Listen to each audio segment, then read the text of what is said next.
I suppose this is our fourth episode of Attack on Grifters, and we are going after now Tim Fool, Dim Fool, Pim Tool, Timpool. Timpool. What is there to say about our favorite beanie wearing conservative? Well, just like is standard here, we start with a little bit of history here. We go through a bit of a timeline of events, and we sort of come to a sort of culmination for where we are right now. With Tim Pool specifically, there's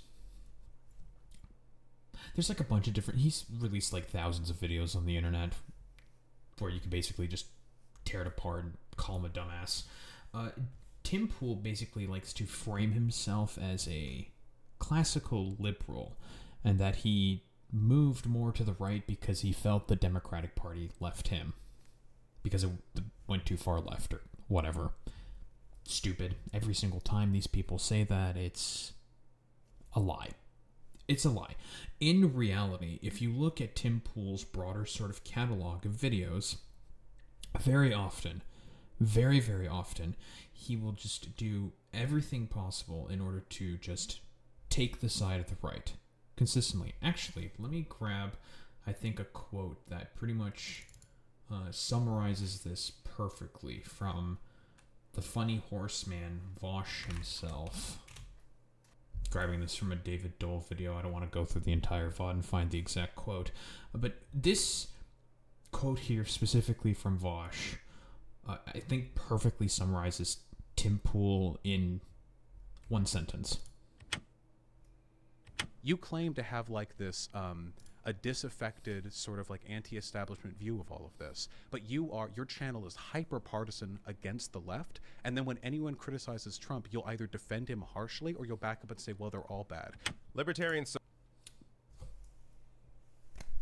I think that is a perfect claim made there by Vosh that summarizes Tim Pool in a nutshell, and that's pretty much his whole entire grift.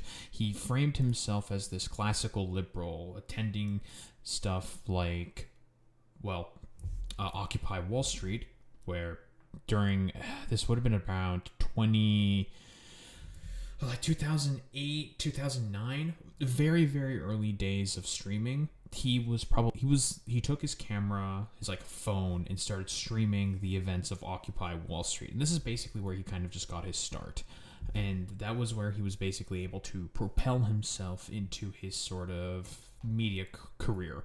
Because after filming Occupy Wall Street, I couldn't find all the shit about this. We're just going to reference Wikipedia specifically. So obviously, Occupy Wall Street, he was there during 2011. Right after that, because he started to gain some prominence because of the live streaming of Occupy Wall Street, he went to a bunch of other protests, big protests, and just started covering them. After that, he joined Vice and Fusion Media, still went around going to film a bunch of different protests, and then after that, he pretty much left Vice. I don't remember exactly the reasonings that he left Vice. He said that he just sort of didn't really like it. And we now get to a independent Tim Pool, where he starts his YouTube channel right around 2016. He went to the Milwaukee riots, and generally speaking, and this is very prominent with Tim Pool, specifically with these no-go zones in Sweden. Tim Pool went to Sweden in 2017 to cover these no-go zones. And basically, I think there was a video about this by either, I think the video essayist Jose, or was it Big Joel? It's either Jose or Big Joel, sort of deconstructing Tim Pool's sort of documentary, his escapade within Sweden with a bunch of far-right politicians and sort of figures within Swedish politics.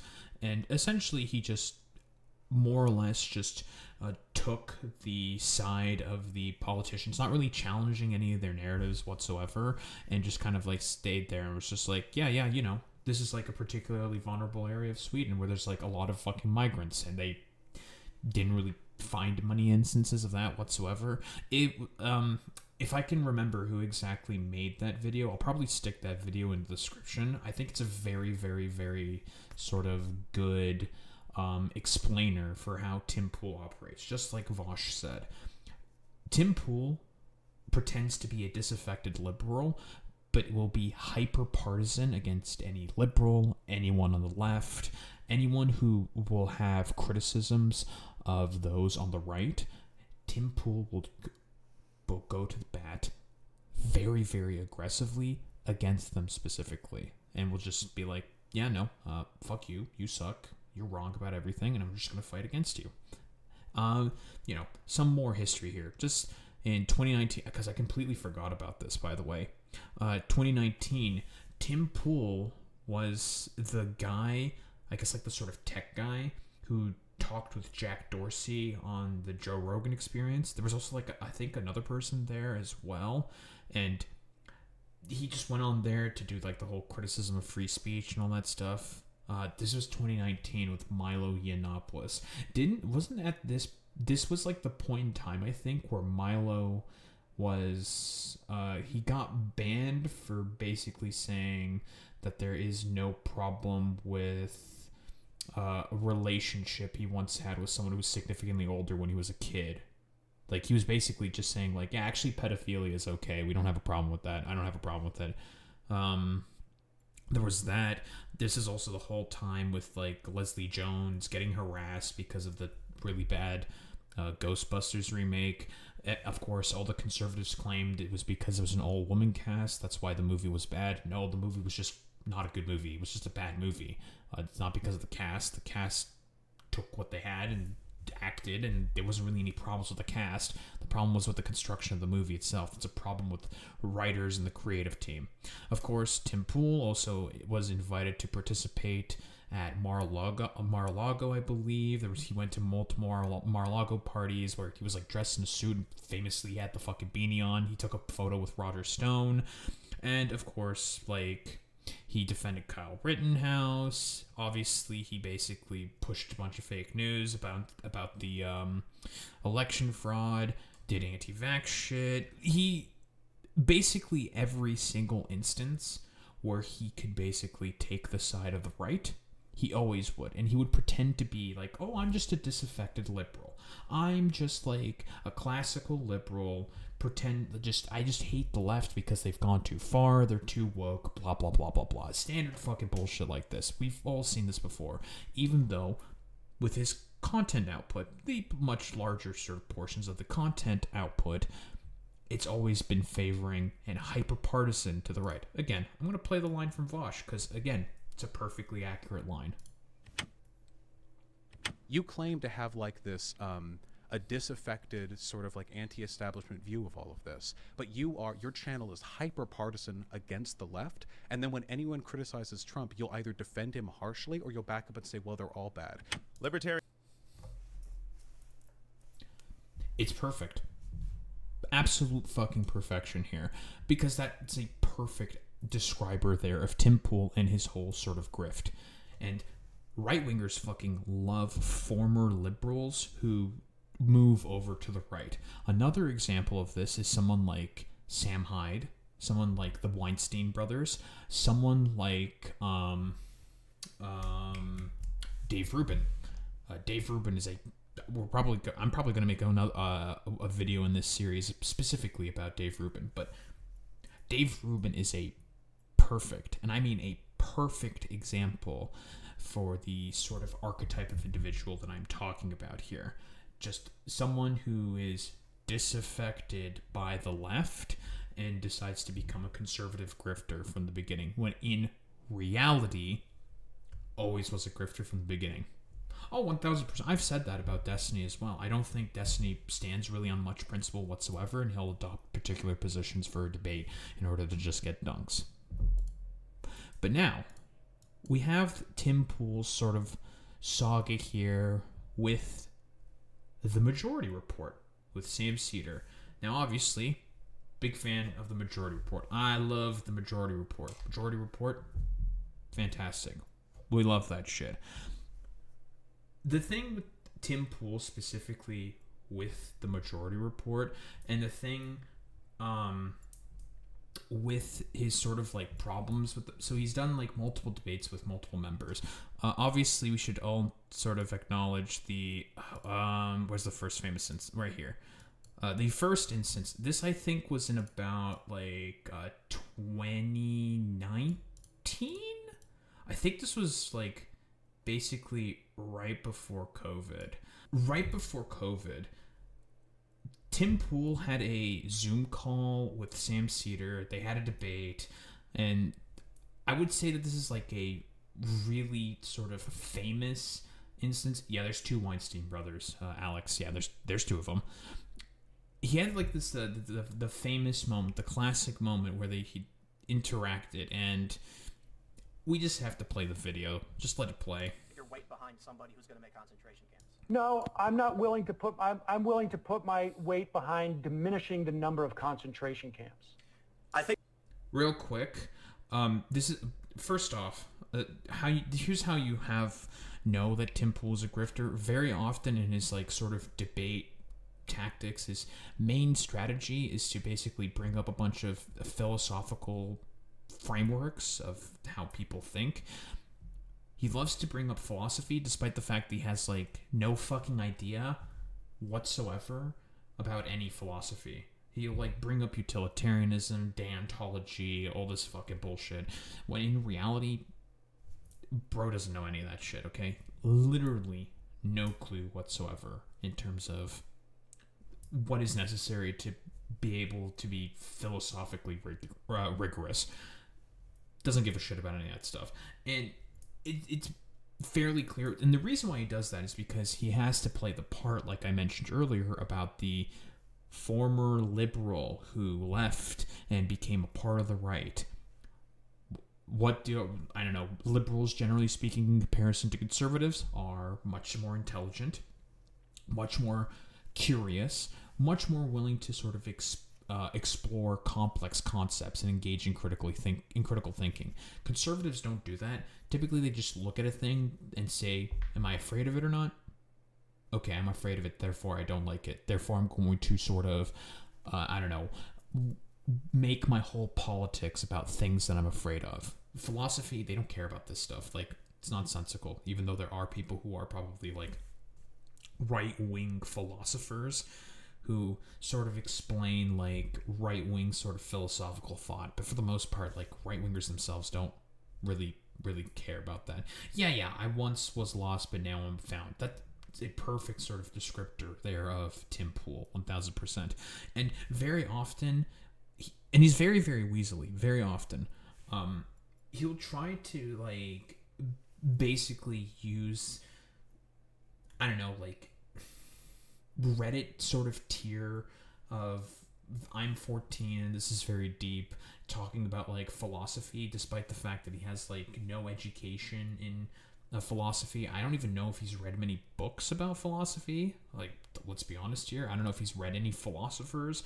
He'll just like talk about these particular things as if he's like an authority on them in particular, and in reality you sort of like look at it, he gets called out on that, and it's just like, bro, you're just a fucking dumbass. Like, what are you talking about? I think that before you go, that's a really great point that I think may... Oh yeah, and they're talking about the differences between utilitarianism and deontology here, based off of, and I guess the conversation stems from the fact that I would, like Sam Cedar said, like, I would, if either candidate in an election is looking to build like max amount of concentration camps and the other guy's looking to build less concentration camps, you choose the guy who's going to build less concentration camps. It's really, really simple. And then Tim Pool's like basically like trying to argue around that. It's very strange. Great. It's utilitarianism versus deontologism, that you're quantifying versus I'm not. You see what I'm not saying you're wrong. I'm saying your philosophical standard is the minimization of harm, and mine is more about the individual is the small, you know what I mean? Like, yeah. I'm curious about the second part of that. You said, you know what I mean? Because I really don't. Oh, Mine is so about minimizing there's two, harm. the two philosophies.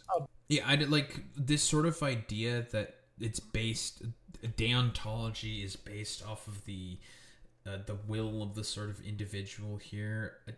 the fact that there are individuals sort of willing to build a bunch of concentration camps is kind of bad. Like, if we're stuck with two individuals who either one wants to build concentration camps and there's like no way, there's no two ways about it. They both want to build concentration camps using your tax dollars, which you don't really have a say in.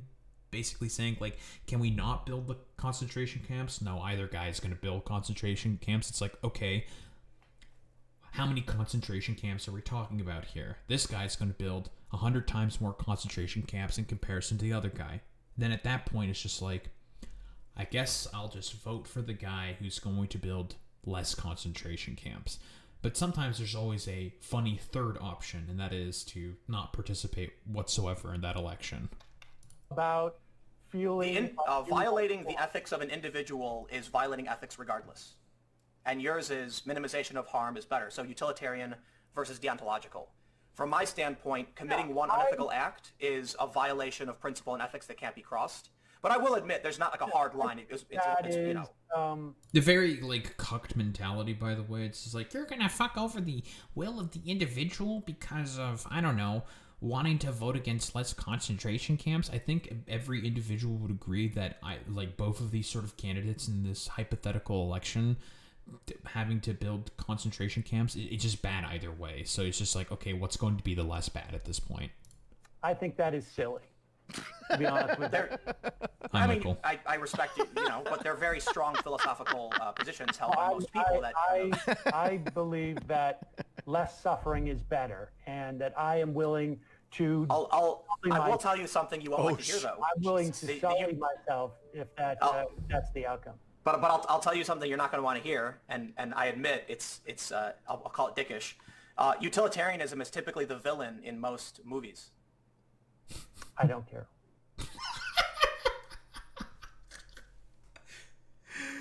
And this is where they who cares? We're talking about two candidates that are looking to build concentration camps, and one guy is going to build less concentration camps in comparison to the other one. I mean, the hypothetical here is inherently fucking ridiculous, but yeah, less concentration camps is good.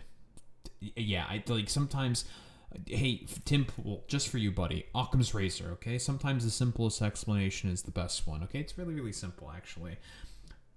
And here's the thing specifically as well. This was like this whole sort of... I have to grab the clip. I completely forgot that I didn't get the clip. Where Tim Pool was like... trying to further explain his position and was like bringing up Marvel and fucking Thanos or some shit. I have to pull it up.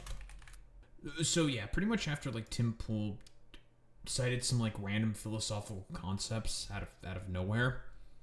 Again, like he doesn't understand what utilitarianism or deontology is. Again, he's more than likely thinking about consequentialism and not deontology. Whatever. Tim Pool's an idiot, of course.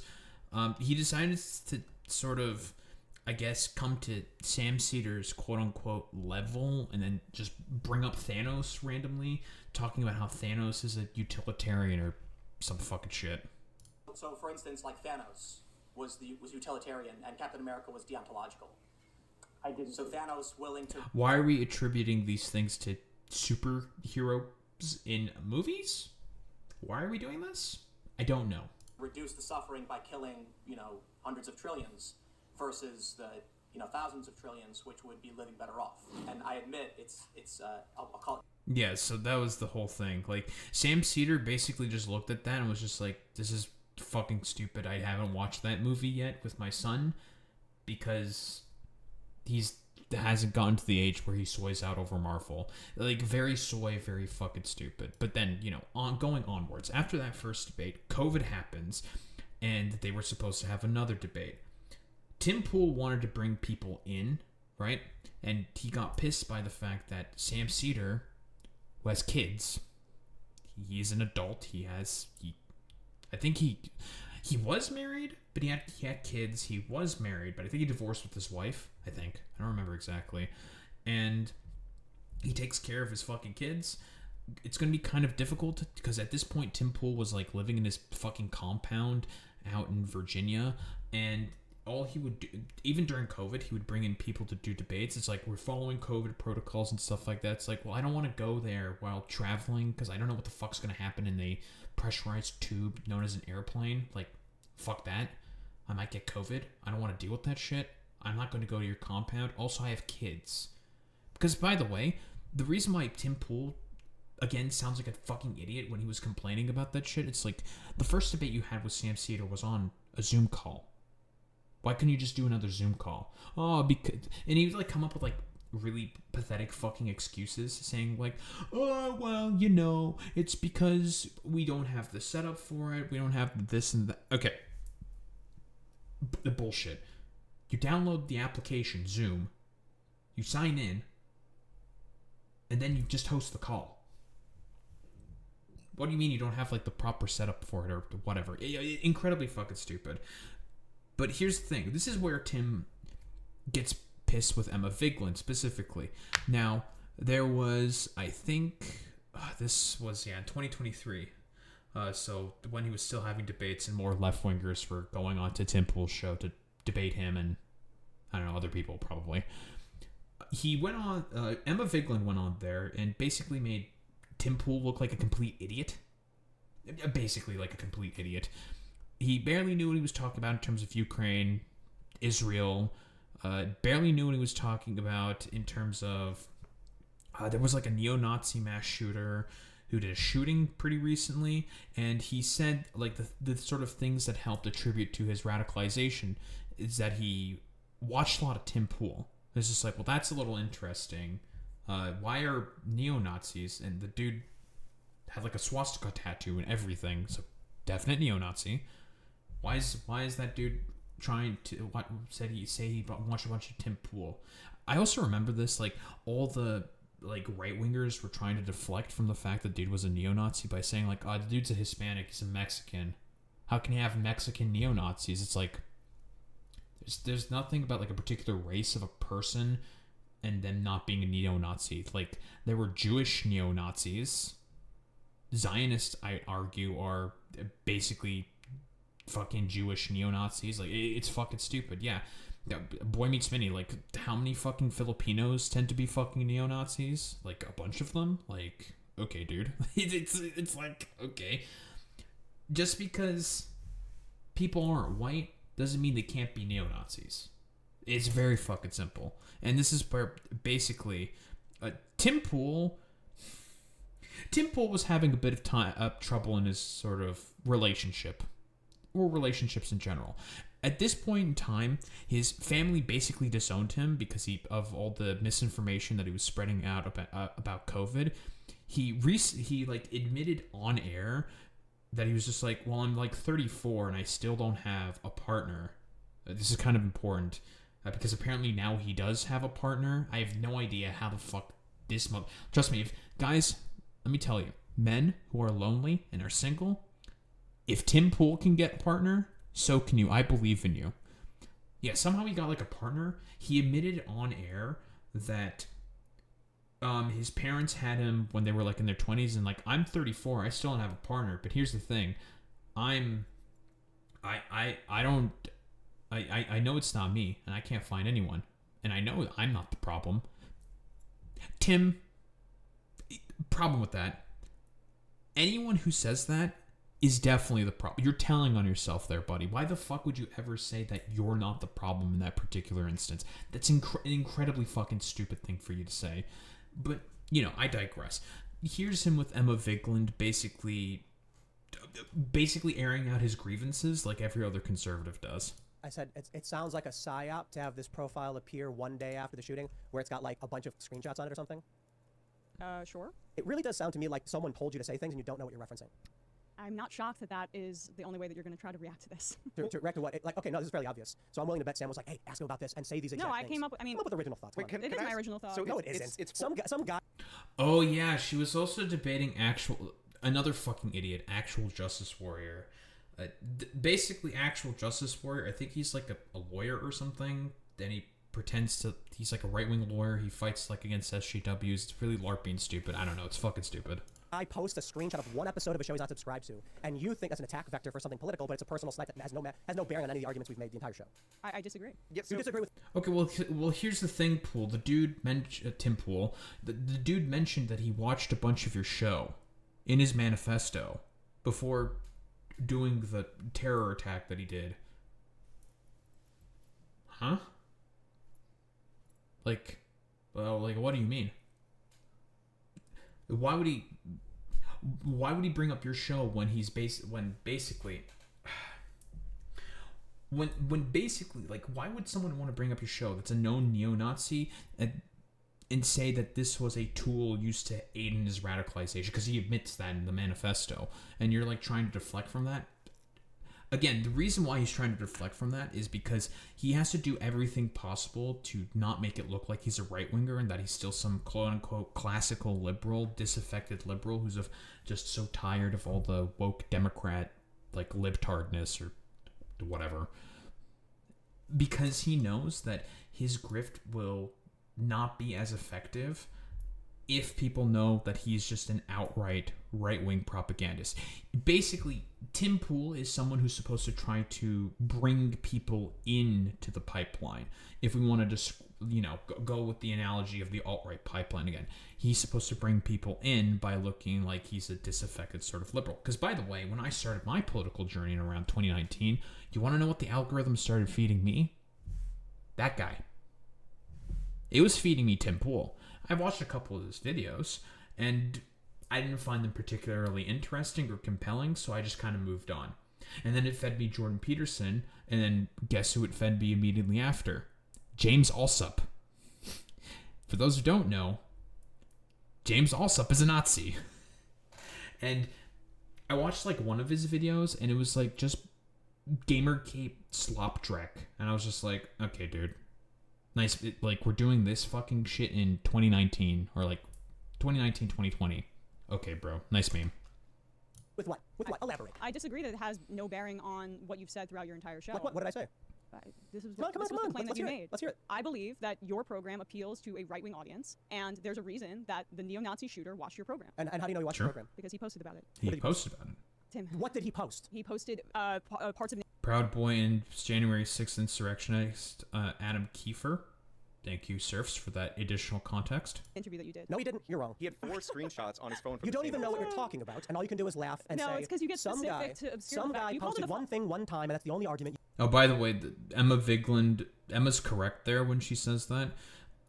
Tim Poole, very often, in order to cover for the fact that he is a grifter, will basically ask people for highly sort of specific examples, and then if you aren't like perfectly precise in your example, like, dude, there's an article about this, there's multiple articles about this, and your dumbass name comes up in the manifesto, like it's a done deal. You inspired a neo-Nazi fucking mass shooter. Like, he watched your show.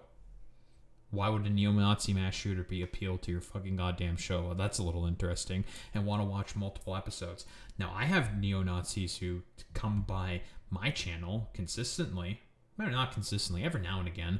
And I basically just shit on these people all the time. They'll leave like a racist comment in chat or whatever, and then we just ban them and they fuck off. Like, they like, the algorithm works in mysterious and funny ways, and if you try to use particular tags and keywords in your sort of description, it'll attract particular people. That's kind of how it works. But Tim, buddy, old pal, it's because you, again, like Vosh said, I'll play the fucking clip again.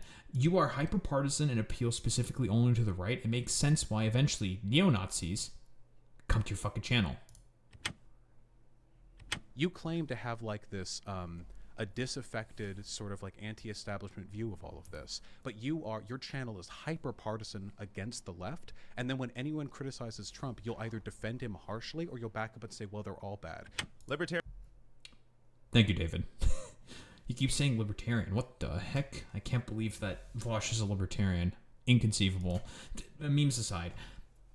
Yeah, you are hyper-partisan and appeal to the right, buddy. You appeal to the right. It's so obvious and fucking clear that you are just on the right, my dude. You have. Did you go to the time codes that were in that episode? Because I did. I ran this down, and one of them was a clip of Elijah Schaefer. And like weirdly, for this like neo-Nazi Hispanic shooter, he like it's Elijah saying that we shouldn't be He has a emphasizing swastika race tattoo. specifically. No, he's a neo-Nazi Hispanic shooter. Right, but Tim called it a false flag and then corrected himself the next day and then said he thought it was funny after a mass shooting. I think that I mean, people someone are calling told you him- to say this and you don't actually know what you're talking about. I think that it's not shocking that you think that based on my Okay, you're not saying anything anymore. But like I Got scientific research, data, my position on what I like about Candace, and then you go, your show's for neo-Nazis. It's like, okay, dude, are you stupid? I'm just stating facts. By the way, he got mad there. Yeah, like, your show is for neo-Nazis. You directly appeal to the far right, Tim. You yourself are also incredibly far right. We've seen your escapades. You are on the far right. Period. End of story. You had fucking Kanye West on your podcast when he was doing his whole fucking little Nazi show and tell. By the way, this is also mostly famous amongst like politics heads who are terminally online like myself. This is the whole sort of famous instance where he also got mad at Emma Vigeland about apparently Emma and I think it was also Emma and Matt, I think, editing some of Tim, because Tim Pool also made like 3 singles. They suck. It's really, really bad fucking music. Really, really bad, like, butt rock. Yeah, basically, I think, for lack of a better term. And basically, he made the claim where, and he got really mad, where basically he said that the Majority Report edited the sound of the song to make him sound worse. It's just like, no, dude. You just fucking suck at singing, man. You just don't... You're just not talented, bro. I mean, it is what it is. Like, that's just a fact. Yeah. And this is where he basically also said... There's the, He did the whole, like, whoopsie thing. Yeah, he's like, whoopsie! And it's just like, okay, dude. Like, you're just... Like every other sort of far-right dipshit, you're just gonna make, like, random claims and say a bunch of random fucking bullshit. For what purpose exactly? Just say stuff for the sake of saying stuff. Of course, this is, I believe... Oh, I think this is, this Majority Report video here talks exactly about... Yeah, Poole tells Destiny he believes that the MR group put it through a filter to make it sound worse. Yes, exactly. This is the bit where he was like getting really, really fucking mad at Emma Vigeland, talking about how apparently Majority Report put his sort of song through a filter to make him sound worse. No, Tim, you just fucking suck at singing, bro. You know, I was on Twitter last night, and then people started saying to me that Destiny was on Tim Pool, and I thought nothing of that, because I wasn't terribly interested in that anymore than I would be interested in any other, like, 2 people. But everyone knows how much I love it when Tim Pool name checks me. And It's true. apparently Tim Pool is very mad at everybody here. Yeah. Because this is in reference to something that we did on Thursday. Yeah, so it's... Oh, you did this on Thursday? Yeah, you weren't here. Yeah, so... Oh, that's why... Oh yeah. Also, yeah. Another thing specifically with Tim Pool. Tim Pool got mad at the Majority Report because apparently he just... First off, he gets mad about the fact that the Majority Report has, I think, like 70 plus videos on Dave Rubin when Sam Cedar made it very clear what the stated purpose of them having that many Dave Rubin, because they go over a lot of Dave Rubin stuff, and there was like a period of time where they went through a lot of Dave Rubin stuff, and the reason why they went through as much Dave Rubin as they did, basically calling him out for being a general fucking grifter, is because they wanted to make it such that if you search Dave Rubin, their videos would appear in the algorithm of them shitting on Dave Rubin's grift. If there's like a sort of reporter, or if there's like a sort of like bystander that sort of like stumbles across Dave Rubin for whatever fucking reason, their names, their videos would also show up as well in order to show like, yeah, Dave Rubin is a complete charlatan. That was one thing Tim Pool got really mad at. Another thing he also mentioned is that, and I think this was during, is it the Sam, because there was another Sam Cedar debate with Tim Pool. And I really wish I found this clip, because it's extremely telling of Tim Pool's sort of grift in a nutshell. Tim Pool only cares about audience retention, just like every other grifter, right? And I believe this is when Sam Cedar and Tim Pool were sort of getting into it based off of Social Security. Tim Pool basically made a video about Social Security where he was just wrong about how Social Security works because he based his whole argument off of a headline that he got from a right-wing rag because right-winger. And Sam Cedar basically sat down and educated him, saying, like, this is why you're wrong. This is how it works. You know, going through the whole shebang, right? And just explaining why he's an idiot. Tim Pool ended up being like, yeah, okay, no, that makes sense. I agree with you. Yeah, the stuff I was saying about Social Security was really, really fucking stupid. And Sam Cedar, because Sam Cedar talks about this in one of his episodes. I don't remember which one it is, where he basically was just like, oh, they're really mad at me. Tim Pool said that they're really mad at me. And he's like, well, who? Oh, my audience. And Sam's just like, well, why? Because I agreed too much with you. Which is extremely fucking telling, by the way, that Tim Pool doesn't actually believe in anything.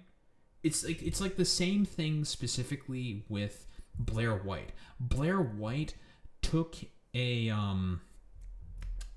the political compass test, and it basically showed, because there was like a cut randomly, it basically showed that she was libertarian left, like very libertarian left. And then she decided to edit out the fact that that was her main result. Now, we can talk about how the political compass test sort of has an inherent bias to libertarian leftism, and there's an inherent problem with the political compass test. I definitely agree with that. I think the political compass test is really fucking dog shit. It was a trend. Everyone was fucking doing it. And she got results where basically it ended up being libertarian right. You know, slightly like libertarian still, but to the right, and like slightly, but still like pretty close to libertarian left, yada yada yada. And she's like, yep, that's totally my thing. But the tab of her initial results, and this is where she fucked up, was still open, and you could see it. It's just like, oh, okay, so you're just a liar, and the reason why you're saying this is to appeal to a particular audience. That's pretty much the same thing with Tim Pool. Like, all of these people, a lot of these right-wingers that are disaffected by the left and go to the right as a result don't actually fucking mean it, and the only reason why they're doing it is because they know there's a lot more money to be made being a right-wing grifter in comparison to making content that is on the left. Period. End of story. One side is principle, the other side only cares about the money. You can probably tell which side only cares about the money. Oh, Matt, I was wondering why he's talking about it. What did you do on Thursday? We made fun of his terrible music. But this was a Thursday from like August of last year. This was Oh, not. that's what I'm saying. Yeah, no, I this remember was when you guys did that, but I thought like you did it like yesterday. No, oh no. No, it was So this was like 7 months ago, 8 months, almost 8 months. Yeah, ago. Tim Pool's No, music I is remember- dog okay, shit. okay. I remember when he put out an album or a music video or whatever it was, and I was like, why is this coming up today? And I thought you guys had talked about him yesterday. So either he's perusing our channel for videos about him because this is old, or he's just been carrying this with him for a long time. And this is from a super chat. He gets one, I think, every few episodes where someone says, It's grievance shit, basically. "Why won't you debate Sam?" And so See, this is the problem that Tim has, because he sells off, he basically chooses money to be the way in which he addresses any type of criticism. Some people can stand up and pay for it. Like, you know, what we do is like, we just take phone calls. And short of like your area code, we don't screen. Right. Sometimes I'm like, I want this region of the country. No, I don't. Yeah. But and we, you know, we took that guy because he sent me he tweeted me.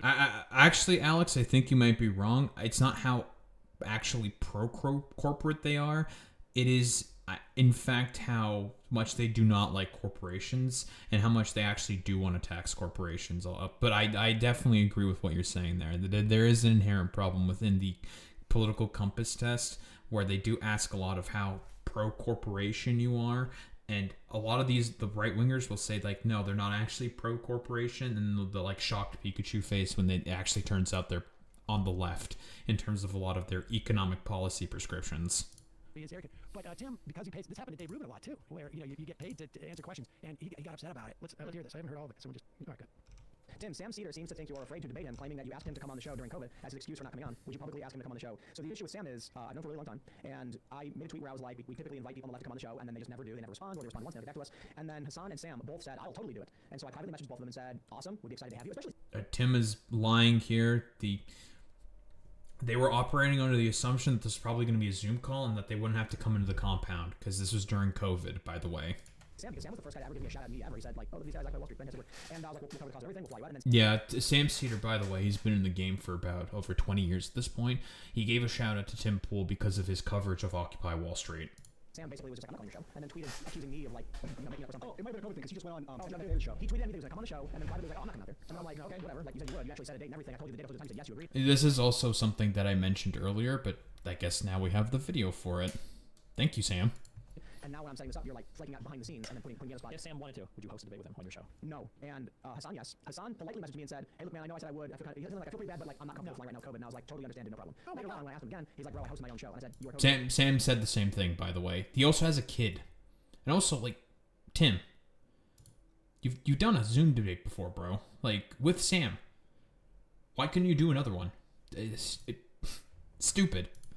Like, the idea that I'm going to ask someone who hosts their own show to cancel their show to come on my show, I just totally get it. So if I, like, Kyle Kalinske, for instance, has talked about coming on the show before, but I'm like, whenever you can, because I know you do your own show. Like, I'm not, you know, if you want to come on the show, it's like doing me a favor. But the issue with Sam is that I believe he is, like, he's a grifter. Like, You don't think he believes what he says?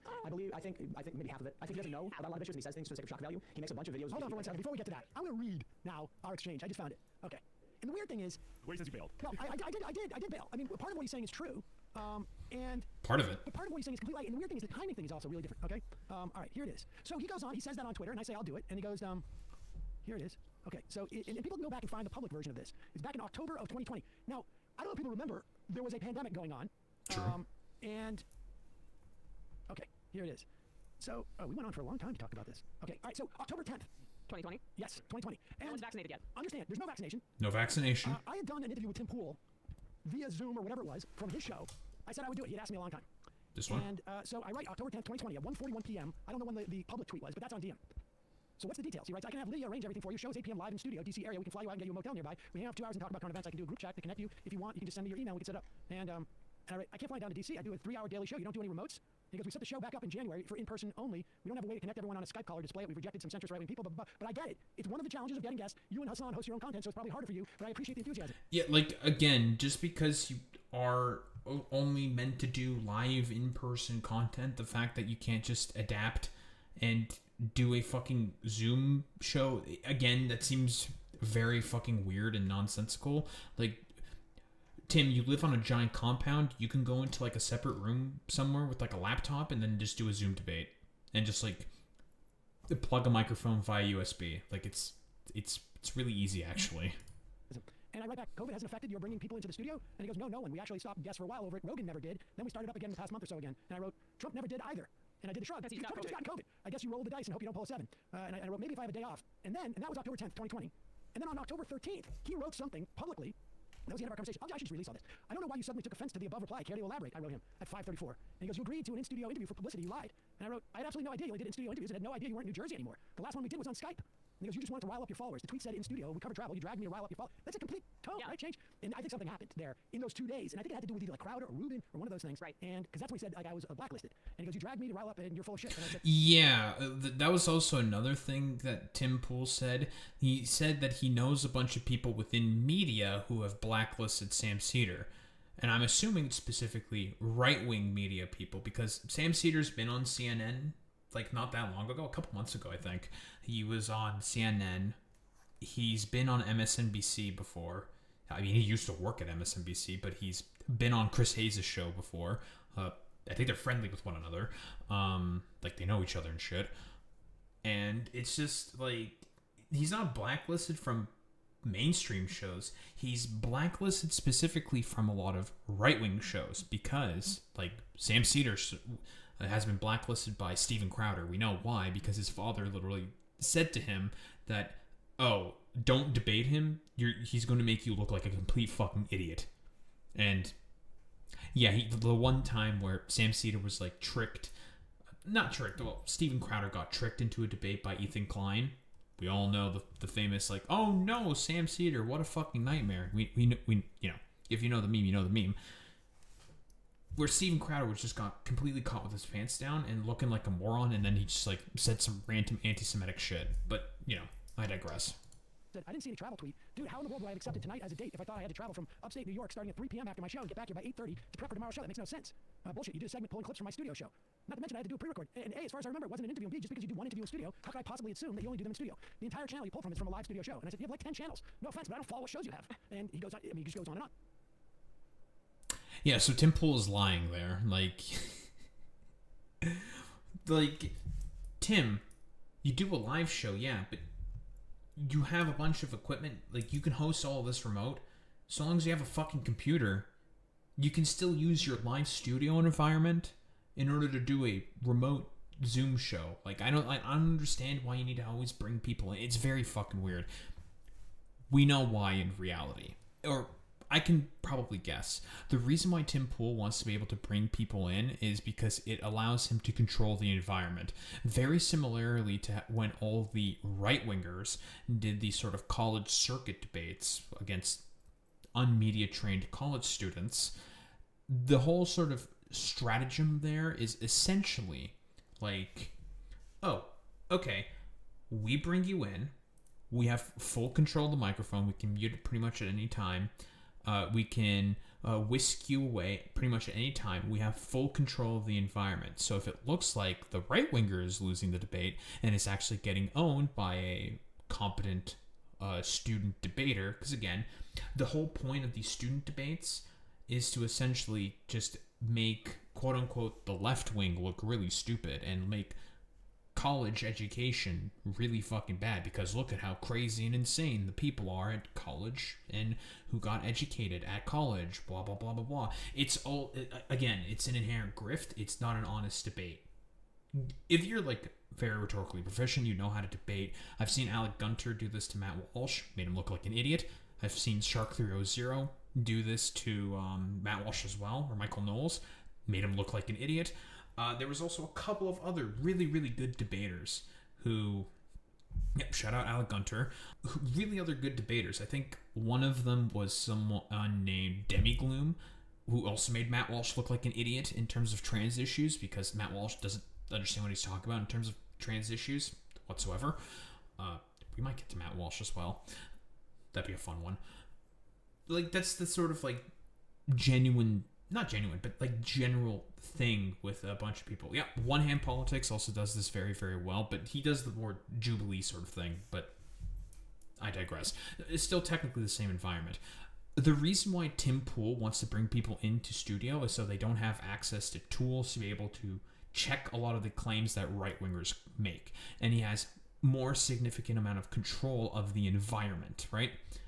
Sort of a quote-unquote home turf advantage, if we're going to use sort of sports speak here in particular, because right-wingers love their sort of like sports speak sort of analogies. But we can see that change. All right, go ahead. Yeah, but you should take those screenshots and just post them on Twitter. Just do it today. I will. Someone on YouTube chat just goes, this is the Tim Files. I'm gonna release the Tim Files. Hashtag Tim Files. But something changed in there, and you know, folks can go sleuth around and figure out what was happening during those days. But something happened. But say now that you're vaccinated, I mean... Oh, I told him. I think I said that. I mean, let's see. And then Faxed. all these things that we commented on his video that I made, that he said he's talking about. You dragged me for not talking about this, and I'm like, I don't know what you're referring to. And hey, if he thinks you're a grifter or he thinks you don't have a good knowledge base, which, like, okay, they can make that decision. There are things people can say about you, but I don't think, like, still going back and forth. Live studio. I didn't realize, what are you talking about? The tweet said open the 13th, and then I printed our exchange, and that you claim I'm lying is okay. And then he said, like, he did write live 8 p.m. in studio. The show is live 8 p.m. in studio, but live doesn't mean in person. Yeah, we do a live show every day, and almost none of our guests are in person. And he said, I assumed I could do remote, Tim. I'm hours from an airport here. This is when I was living upstate during parts of the claim I'm lying is hard to believe. Like, what's the lie? And I mentioned concern about COVID, and then we keep going on and on. And then he goes, you shouldn't publicly try to drag me unless you know what you're talking about. And I go, if I want to drag you about how irresponsible that is, I would have dragged you for it. And then he's claiming that people weren't dying, that COVID wasn't resurging. This is in 2020 still. This wasn't 2020, by the way. I'm really trying to sort of understand. Look, because we all know Tim Pool spread, again, COVID fucking conspiracism. He did that shit. And then the last one was, I guess, October 13th. I am not and have not knocked your format. If that's your format, I can respect it. I was expressing the reasons that made it too heavy a lift for me. Happy to have you on my show. If that's good faith, no travel involved. That last part, friendly joke. But also true, we could do over Zoom, and that was the last I heard. Okay, sorry. So this is, I just want to make the point that Tim is lying here, and he knows it. And he's upset because apparently you guys a year ago mocked his music. He believes what he says. I think maybe half of it. I think he doesn't know about a lot of issues, and he says things for the sake of shock value. He makes a bunch of videos. Like, another thing is, like, all you do is rag on Dave Rubin. He's like one of those guys who makes a bunch of videos just talking about drama and people that I'm really not interested. And then publicly agreeing to come on the show in good faith, like when I made a good faith offer, and then privately. Oh yeah, very funny that Tim Pool complains about people making drama when his most like recent sort of viral video that came out pretty recently that Tim Pool made was him having Milo Yiannopoulos basically claim that Benny Johnson is gay and is a philanderer with men.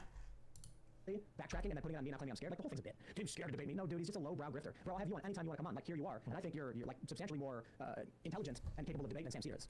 I mean, obviously that's true. No, I think Sam's really smart guy. I mean, I can't speak to your private messages, but yeah, I would hope so. I don't know if he was a good grifter. I feel like Sam is pretty honest. He's pretty smart compared to most of the people. If I was scared of anybody else to debate, I think it would generally be. I'll tell you one of the personal negative experiences. Okay. But like, still when on the show was when I tried to explain to him deontological versus utilitarian moral philosophy, and he didn't understand it. And so, like, how you convey an idea to someone who doesn't understand these concepts? Well, I look at pop culture, and instead, like, it was a bunch of. I remember he said the villain is usually the utilitarian guy. I remember I watched this. I remember. And so I said, when we were talking about universal healthcare, and I said it's utilitarian versus deontological morality or ethics, right? Deontological ethics is basically stating that you cannot take any moral action against an individual. No, Sam Cedar shit on my really shitty analogy. And Sam was like, I don't know what that means. And I'm like, okay, how do I debate a guy who doesn't understand these concepts? Well, me thinking like No, he didn't say I don't know what that means. He just said like I don't care. This is really stupid. I just want to vote for the guy who makes less concentration camps because we were basically talking about there's two political candidates. One wants to build more concentration camps than the other, and basically like the whole. Okay. Both candidates want to build concentration camps. One wants to build more than the other one. And Sam Cedars is like, I'm just going to vote for the guy who doesn't want to build as many concentration camps. One second. Incidentally, I'm quite sure I said I don't care. Yeah, You said I don't care. I'm quite sure I said I don't care about these philosophical differences. And yeah, he doesn't then care. You wanted to say like Stupid. make you feel bad about it. Zeus from the Marvel show or whatever it is. Thanos is he's a utilitarian guy. It's like, half okay, the planet bro. die or whatever, all the planets die to save half the other planet. Yeah. And I didn't care about that. That's not relevant to me and to the argument I was making. But he's really upset about that. I feel like I must have hurt Tim's personal feelings, and I can understand that. But there's still more, right? He's upset. Go ahead. He's really. We still carrying the music thing. I should say to Tim, honestly, it's one thing for you not to have me on your show. That's fine. It's your show.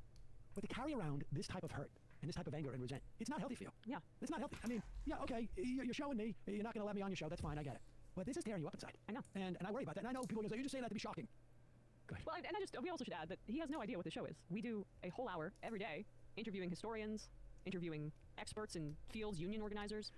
It hurts that he doesn't really watch the show. I mean, listen, here's the thing. It's okay that he doesn't watch the show, but he shouldn't make claims about the show if he doesn't really know. You know, and it's Friday, so we're doing a lot of these have fun segments and this and that. But he should understand that, like, the Tim himself is like, it's like going out for dinner, like at a nice restaurant, and you've eaten the appetizer and the main course, and maybe you have a dessert, and maybe get a bottle of wine, and then you're leaving, and as you leave, they got a bowl of those, like, white mints.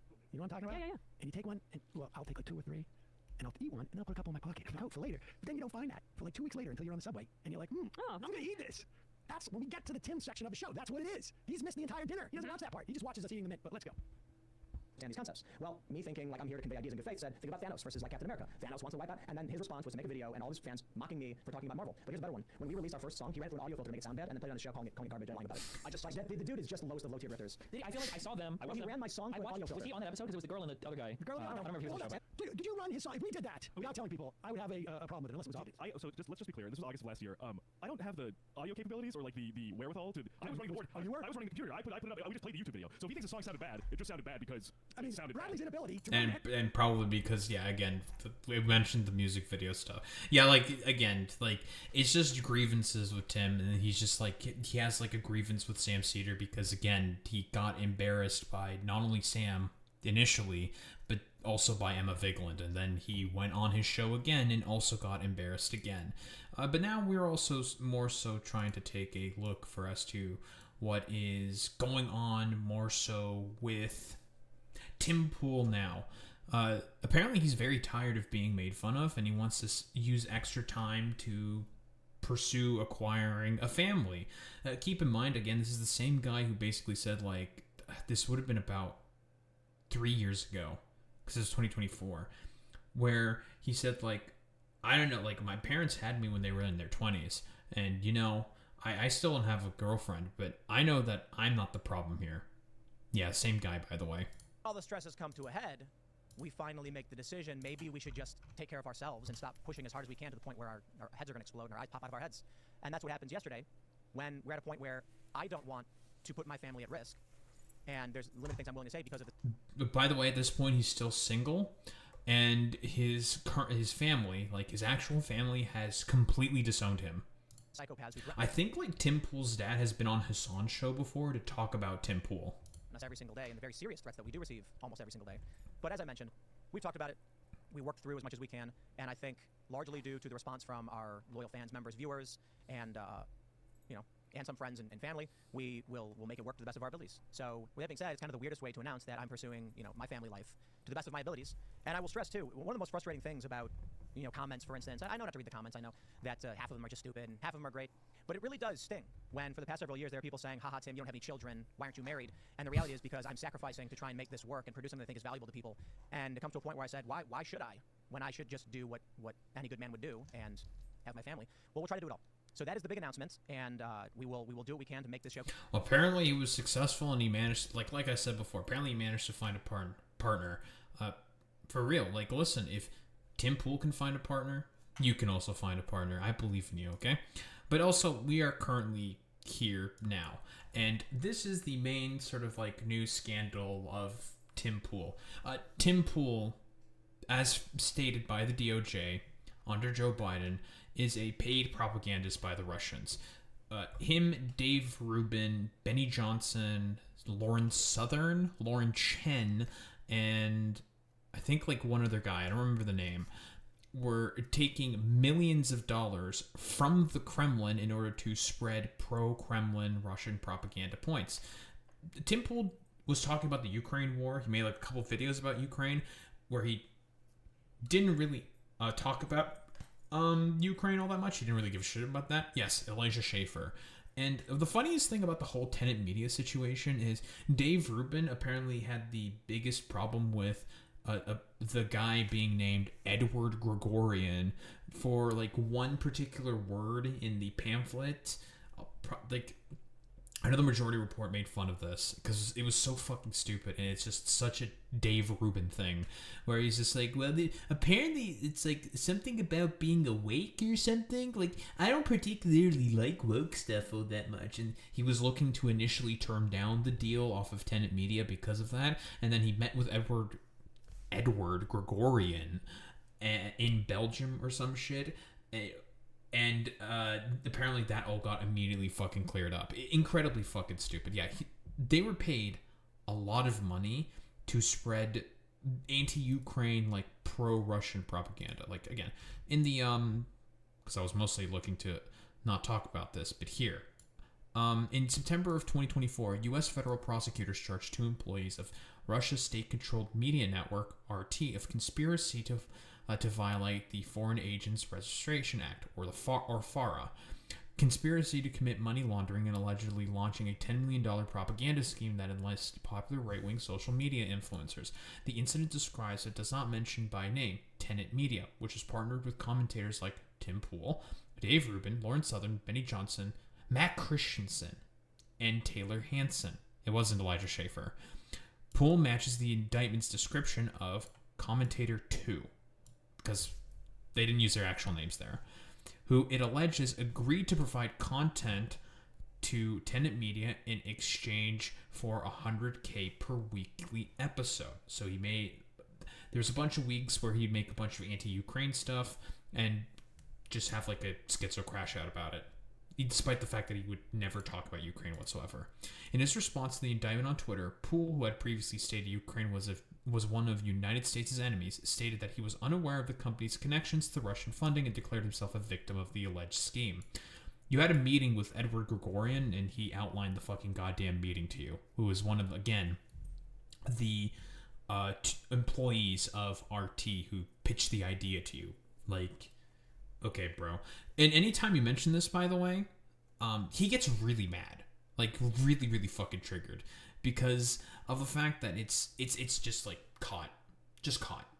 It's, like, it's so fucking obvious and ridiculous that he has been basically a Russian propagandist this whole time. And by the way, this isn't the first time he's done propaganda at the behest of certain states. In April of 2025, Tim Pool was one of a group of podcasters who met with Israeli Prime Minister Benjamin Netanyahu in the Blair House in Washington, D.C., as part of an ongoing effort to push back against anti-Israeli trends in the right-wing media world, right? But this was when, like, Benjamin Netanyahu was trying to go on, like, the Nelk Boys podcast, which failed miserably for him because of the rise of the dumbfuck anti-Semitic populist right? out of the rotting carcass of the Trump administration, because it turns out everyone fucking hates Israel and their actions, right? The right wing hates Israel not because of their pro-Palestinian emancipation or caring much at all about the genocide that's happening to the Palestinians. They're okay with the genocide of the Palestinians. They don't give a shit. They just hate Israel because they're just anti-Semitic. It's so fucking ridiculous, dude. And obviously we know why the left hates Israel. For good reasons, actually. Among those in attendance were podcasters including Dave Rubin. Now, Dave Rubin seems to love to schmooze with random propagandists of states. Tim Pool and former White House Press Secretary Sean Spicer. Writers Bethany Mandel, David J. Harris Jr., influencer Jessica Krause. What the fuck is this? Commentary senior editor Seth Mandel. Wasn't Bethany Mandel the same dumbass who wrote like an article saying like, oh, you should just be nice to Nazis or some shit. Very, very fucking stupid. Yeah, woke is blend. Yeah, exactly. And Federalist editor-in-chief Molly Hemingway. Poole expressed concerns about increased anti-Semitism in the anti-Zionism in the pro-Trump podcasting space. Specifically here about Candace Owens, because we have seen Tim Pool get into fights with Candace Owens specifically about all of the anti-Semitic conspiracism that she was pushing about the Charlie Kirk assassination. Yeah, getting into a lot of drama recently, Tim Pool. I thought you hated getting into drama. Yeah, okay, bro. According to sources in the room, Poole famously had Kanye West on his podcast, and the rapper walked out mid-interview after Tim Pool pushed back against anti-Semitic comments. Responding to Poole, Netanyahu said that is the reason he invited the group to meet with him. Yeah, because of the pushback against Kanye West by saying, like, yeah, I think what you're saying is very fucking stupid. So that's the whole sort of current, more recent grift that Tim Pool was on. He got paid by the Russians to spread a bunch of their propaganda. But I don't know that it matters anymore. This is psychotic. Ukraine is the enemy of this country. Ukraine is our enemy, being funded by the Democrats. I will stress this again. One of the greatest enemies of our nation right now is Ukraine. Yeah. Do they play the fucking Russian national? Yeah, they do play the Russian national anthem. Yeah, so that's the famous clip where it's just like Tim Pool used to barely talk about Ukraine, and all of a sudden he just comes out with this bullshit. It's like, well, that's a little fucking suspicious.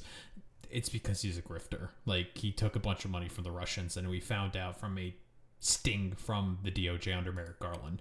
And where are we currently at right now? I believe I've covered this exact video right here, this exact clip. Obviously, Tenet Media was shut down, right? The co-conspirators were stopped, or were they arrested? I don't remember exactly, but they were basically prosecuted under FARA as conspiracists who were basically pursuing right-wing influencers to spread a bunch of propaganda to them. And now, Tim Pool, and this was just last month, has said that he has basically gone broke. So where does it leave us? We have 2 weeks left in the year before we go on our Christmas hiatus. You know, I'm not a big fan of any kind of hiatus. I would prefer just to work. But it is taxing, it is grueling, of course. And there's a lot of infrastructure here that requires me to work all day, every day, Monday to Friday, with some extra work on the weekends, usually meetings. And I'm probably gonna have a stroke. My health's actually pretty good. My blood pressure is great. My resting heart rate is actually around 45. I exercise quite a bit. Haven't been able to skate in the past month or two, the holidays, and But we have to have these conversations, and I have them with our contractors, people we work with, our vendors, partners. And one thing is clear: the violence will get worse. It is going to escalate. We cannot keep going as status quo. Something has to change. It may be that, as we described after the assassination of Charlie Kirk and the threat to come and shoot up our studio and our workplace, we ask, at what point do we say we can't do this anymore? So, real quick, the reference there was apparently because of a threat that someone... He lied about this, by the way. There was 0 instance of his sort of compound getting shot up. So, he's lying by some random assailant with a gun. But it happened apparently to Candace Owens, and they made fun of like the fat security guard she had. I don't know, it's very weird. The cost of running Timcast IRL Studio and the projects around it exceeds the amount of money it brings in. That's just that breaking point, isn't it, for any business? If you need $100 to, run your restaurant, but you're only bringing 90, you go out of business. The issue? The cost isn't cameras or lights. The cost is security because of the escalation. It's an artificial cost to doing business that we can't balance. So we all know this claim has been investigated. It turns out he's actually lying. There's no evidence to say that there was like a random shooter who went out to Tim's compound, who lives in basically the middle of buttfuck nowhere in a huge compound. I can only assume he's doing this to probably, I don't know, beg for more like donations or super chats or something. Again, Tim Pool is a grifter. He will do anything for audience retention, capture, and just money. That's literally it. We've clarified this at this point. We all know that more than likely, it's probably just, maybe it's like getting too expensive for him to run his like dumbass little compound with all the people. Because by the way, all of the people who he's called his friends before are all people who work for him on his show and his compound. And he has like, I think like a couple dozen people living with him. It's really, really fucking weird. We can't forego security, but we can't sustain it either. So, I've had some conversations with our partners, been talking with Rumble. There may be a solution, and it's going to be rapid. I don't know, man. Maybe you can just like have less security or something. Because again, like it's a lie what he's talking about here. It change very quickly. We're gonna have some emergency meetings. We've already had emergency meetings for obvious reasons. And there is a possibility that the 19th is the last episode of Timcast IRL. We are doing everything we can to make sure that's not going to be the case. It's no secret that I've been frustrated and disillusioned with a lot of people in politics, but that's no reason to walk away from. It's because, again, I've said this before about Tim Pool, but Tim Pool sort of represents the pseudo-intellectual right that wants to intellectualize the extremely stupid positions that the right generally holds, and against the sort of like dumb fuck populist right, who are very anti-Semitic and conspiratorial, who are currently a surging force within right-wing like Republican politics, generally speaking. They are very stupid, very conspiratorial, pretend populists, and they are very anti-Semitic. And the sort of like, I've talked about this with my Attack on Grifters episode on Jordan Peterson. These people are currently losing that battle against them. Their grifts are starting to fall apart. They are moving on from the sort of pseudo-intellectual types, these sort of more moderate types who are supposed to present themselves as more moderate or whatever. People don't want them anymore. People want the sort of ridiculous conspiratorial radicalism. Doing our nightly show with tremendous success. The cost is not just money anymore. The cost is the safety of my family, myself, and there are many ideas we're floating around. And that's pretty much, I think, the main position of Tim Pool now. So where are we exactly going from here? From streamer of Occupy Wallstreet to apparently going fucking bankrupt. Apparently, because of security or something. Whatever. Tim Pool has had... I don't know if... I haven't checked if he's made like any more episodes. Has he made any more episodes? Actually, no. I'm curious now. I want to check that claim. Let me double check. Well, apparently he's still here, and he is still streaming on his YouTube channel. I'm assuming he probably doesn't get as much of a sort of pull as he used to or something. I don't really know. I mean, there was a time where Tim Pool was, I think, like the most popular, like, content creator in terms of politics. Well, you know, it is what it is sometimes. You just fall off a cliff. What can you do? But yeah, a surgeon sort of political content creator falls off of a cliff because he isn't getting any more Russian money because he got like revealed for being a Russian fucking propagandist. And again, as Vosh said himself, very hyper partisan, right leaning person, and will consistently go after people who are left leaning, despite the fact he will constantly claim that he is a liberal who left the left because they went too far left. Many types within this sort of space, and Tim Pool is just like a sort of another carbon copy, I guess for lack of a better term, of a rather dying breed. The sort of pseudo-intellectual, non-populist, like moderate right, who just say a bunch of, I guess for like lack of a better term, shit that's meant to try to appeal to liberals in order to get them into the pipeline and further down that right-wing sort of echo chamber. That's always been Tim Pool's sort of shtick, and it seems like he is more or less failing in that now. Like, only failing.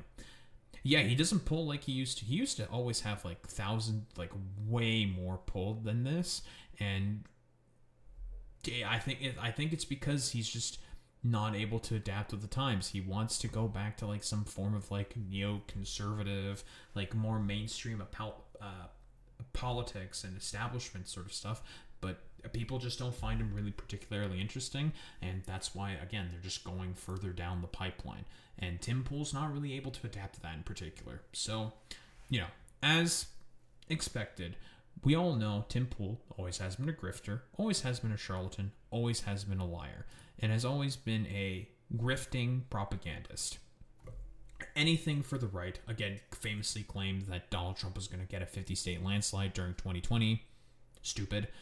And will consistently cover the right positively, but never really have any sort of like positive things to say about people who are on the left, and will only be hyper fucking partisan. Hyper partisan consistently. He is an obvious grifter and always has been. I don't think there's really much else to say besides, Tim Pool, your time is coming up. You have always been a liar and a propagandist ever since you finished up your streaming. Well, you got your start with your streaming career, streaming Occupy Wall Street. And guess what? You're currently being left in the dustbin of history because, well, you don't want to adapt because you just do not agree with the current sort of dumbfuck populist anti-Semitism that's currently the main driving force within the right wing as we speak. Oh, and that's like the sort of main reasoning for as to why you've lost the prominence that you once had. You're not able to pull the grift that you used to have before, because he used to be the most popular political sort of content creator on, I think, YouTube. I think he was the most popular. And now he's just not really able to adopt with the times, and is now sort of like being made to look ridiculous by Candace Owens of all people, who's a complete fucking crank. But yeah, it's pretty much just over for Tim Pool, I would say. I don't think you'll ever see the same prominence that he used to have. And like you're saying, Boy Meets Minnie, this is pretty much the arc of literally every single right-wing content creator. Same is happening to Daily Wire, Jordan Peterson, Steven Crowder, although his case is a little different, and pretty much like every other right-wing content creator. Eventually their sort of niche and purpose just gets done away with, and they're just going to get replaced by a bunch of other like sycophantic fucking weirdos. And that's currently what's happening with Tim Pool, and he's essentially just being forgotten in the dustbin of history.